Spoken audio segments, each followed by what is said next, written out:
the identity, the selfhood of each individual is but an ensemble of all the social relations, just as Marx stated. It is not through biological sameness or similarity the essence of a human is identified and understood. It is not in the shared traits, not even in the shared culture and language. It is directly and indirectly relational. Just as Ilyenkov points out, Peter knows Ivan, Ivan knows Thomas, Thomas knows Yeroma, which is a name for Jeremy. So Peter does, indirectly so, know Jeremy. The being, the existence of an individual is not the essence of the whole of humanity, but an event, an occurrence, a manifestation, a part that is necessarily limited, a fragment. This and more you can get from other works of Evald Ilyenkov. Now, this is a book that the comrades presented to me last year on the 8th of March, the year before last. And this is Philosophy and Culture. And this actually is an amazing textbook. This one is even more of a textbook rather than the one that I already promoted as a textbook, which is the Dialectics of the Abstract and the Concrete in Karl Marx's Capital.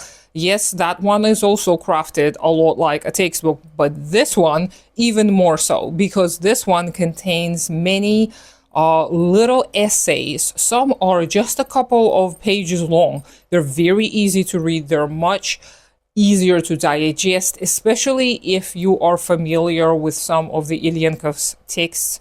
This one is going to be a breeze to go through, but it is still a very essential reminder of many, many, many of the categories that I've already kind of haphazardly tried to cover in the past few months.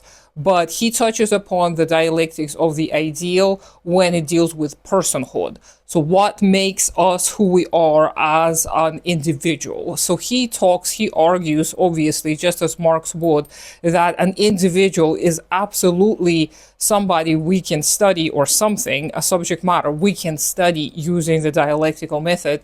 And he makes fun of the people who actually think that the personhood, the identity resides in the brain, in the cerebral, whatever, just as he did in the dialectics of the ideal. He points out that this is the sum. We as an individual, every one of us as an individual, we are a sum, an ensemble, as Marx pointed it out, of many, many, many, many social relations. And this what makes us so unique and impossible to replicate. This is what Ilyenkov also argues we cannot find in the physiology, we cannot find in the biology of our species. He argues that the biology of our species is but a prerequisite, the pre-existing condition that does not necessarily lead to the outcomes such as what we have, but it did. So in order to understand the genesis of humankind as a species, yes, we can go to anthropology, to biology, etc. But to study the behavior, to study the social relations, we have to look into the not only sociology and psychology, but social psychology and political economy is going to be a necessary building block in the full understanding. And of course, history as well. So history, materialism, and dialectics obviously is something that Lenin pointed out for us is the foundation of any kind of a communist study that wants to get to know the world concretely. And we oftentimes forget about this. And I know I've spoken about many of these before, just because this is something that is very near and dear to me, because I see that in a lot of community organizing and a lot of emerging organizing efforts, we all kind of stumble upon the same little blocks. We stumble upon interpersonal relationships. It is hard for us often to get over arguments, to get over conflicts. We feel threatened by any kind of mention of an interpersonal conflict, and that is understandable, but we have to get to the bottom of this. We have to learn to deal with this, because otherwise we're not going to be able to organize. And imagine, what if the revolution didn't happen because Kathy and I did not see eye to eye to some kind of a mundane issue. This, of course, is a very complex issue that we have to look at all the abstractions of. But in order to begin this journey, we have to first understand the concrete human. And the concrete definition of a human, according to Marx, is the unity of multiplicities. So all of us contain all of these multiplicities that are necessarily in struggle and in unity with each other. And we have to trace the origins of some of these and find that the vast majority of those contradictions are not personal. They are inherent, not by genes, but by the fact that we are born into already existing socioeconomic circumstances and the history of the becoming of humankind as it is right now. So when we trace these origins, then we're going to be pretty much unstoppable in the ways we resolve our conflicts. Nothing is unique.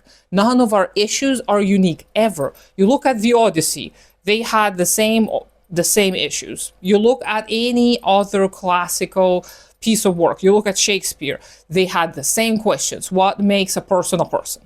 What makes love love? What is love? How do I get what I want? Oh crap, I actually didn't want that, and on my way to this quest, I learned that this is what I actually want. And what it is that I want? Community. It is always to be in communion with other people, to be in connection, meaningful connection with other people.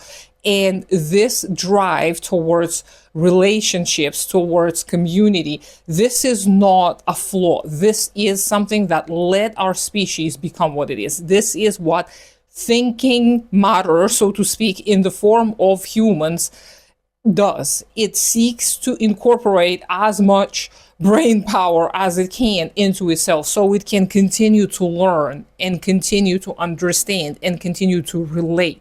And I believe so many of our issues can be resolved if we looked into the dialectics of it all. And a lot of the modern isolationist kind of issues or separatist type of issues like xenophobia and the likes, we will see that this is fear, right? And we cannot keep on succumbing to fear. The antidote to fear is curiosity. So we have to ask ourselves, what am I afraid of? Why am I afraid of this? Where did it come from? And we will see it has always come from the people before us, people who helped raise us, people who directly brought us up, people in our circumstances in lives. But all of the people, the vast majority of the people have these kind of conditions already.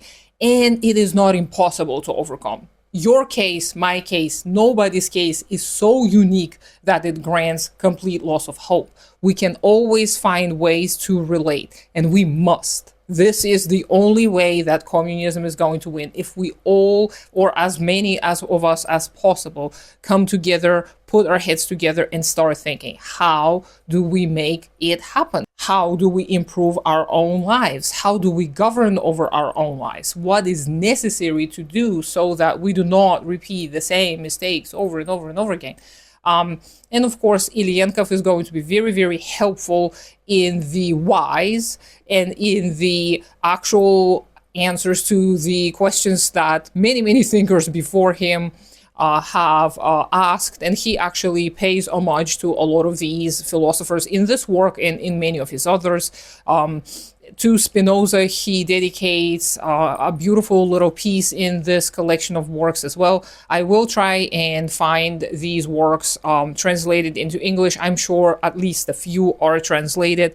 And if you are struggling somewhat with reading the dialectics of the abstract and the concrete and the dialectics of the ideal, this may be something that can help you kind of ease your way into reading these more fundamental works, because these essays are short, to the point. To some, they may appear repetitive, especially if you have already been exposed to Ilyenkov, but they're still very much worth a while. And of course, I have more recommendations, some shorter, some longer, in the info box down below. So let me know if you have any questions. I hope you have a great day today. Consider supporting me on Patreon. Do take care of yourself and your community first. Subscribe to me on all the other social media accounts, even though I don't do much there. And I'll talk to you sometime later.